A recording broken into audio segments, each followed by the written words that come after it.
Maharashtra TV news, आवाज सर्वसामान्यांचा। Breaking news. Naxal सप्ताह दरम्यान माओवाद्यांनी पुरून ठेवलेले स्फोटक साहित्य व अग्निशस्त्रे गडचिरोली पोलीस दल व सीआरपीएफने केले जप्त। स्फोटक साहित्यासह एकूण 14 अग्निशस्त्रे जप्त।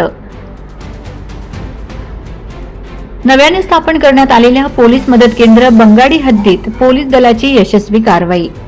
मिळालेल्या गोपनीय माहितीच्या आधारे माओवाद्यांनी महाराष्ट्र छत्तीसगड सीमेवरील मौजा कुमनार जंगल परिसरात मोठ्या प्रमाणावर अग्निशस्त्र व स्फोटक साहित्य लपवून ठेवले असल्याबाबतची माहिती गडचिरोली पोलीस दलास मिळाल्याने दिनांक 1 ते जुलै 2026 रोजी पोलीस अधीक्षक गडचिरोली एम रमेश यांच्या मार्गदर्शनाखाली सदर जंगल परिसरात विशेष अभियान पथक प्राणहिता येथील 4 तुकड्या, बीडीएचचे 1 पथक आणि सीआरपीएफचे पथक शोध अभियान राबविणे कामी रवाना करण्यात आले होते।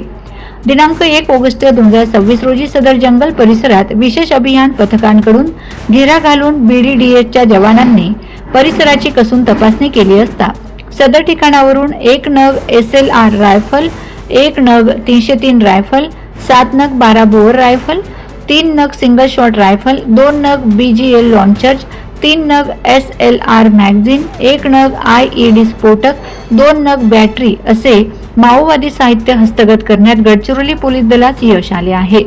माननीय वरिष्ठांच्या मार्गदर्शनाखाली घटनास्थळावरून मिळालेले सर्व माओवादी साहित्य जप्त करण्यात आले आहे। वंदे महाराष्ट्र टीव्ही मीडिया प्रतिनिधी हरेंद्र मडावी, गडचिरोली।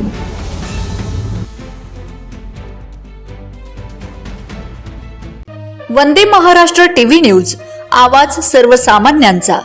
अशाच नवनवीन बातम्या पाहण्यासाठी आमच्या चॅनलला सबस्क्राइब करा, बेल आयकॉनला क्लिक करा।